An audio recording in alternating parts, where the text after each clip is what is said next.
Assalomu alaykum, hurmatli kuzatuvchilarimiz, hurmatli Andijon ahli. Sizlarga ajoyib yangiligim bor.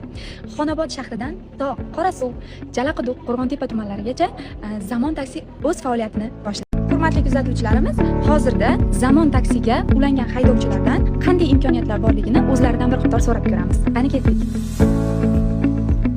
Assalomu alaykum. Sizga savolim bor bir qancha. Zamon taksiga qachon ulandingiz? Kecha ulandim Zamon taksiga. Kechadan, demak, ish faoliyatini boshlagansiz.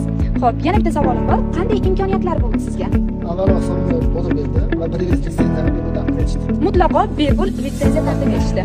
Rahmat kattakon. Buyurtma bajargan haydovchilarimiz uchun 1-dekabr kuni Umra safariga yo'llanmalari qo'llariga topshiriladi. Haydovchilarimiz uchun yana bir qancha imkoniyatlar bor ekan. Qarang, menga qo'limga taqdim etishdi. Hozir bir qator sizlarga o'qib ko'rsatib o'taman. Xo'p, haydovchilar uchun qarang. Umra safaridan tashqari 10 ta faol buyurtma bajargan haydovchilar uchun balon hamda akkumulyator berilar ekan. Qarang, juda ham ajoyib imkoniyat. Har bir 20 ta buyurtma bajargan haydovchilarga esa 5 litrdan benzin berilar ekan. Juda ham katta imkoniyat bu haydovchilar uchun. Va boshqa turli xil bonuslar, eng asosiysi litsenziya taqdim etish mutlaqo bepul ekan. Murojaat uchun pastdagi raqamlarga aloqaga chiqishingiz mumkin. Zamon taksi sizning ishonchli hamkoringiz.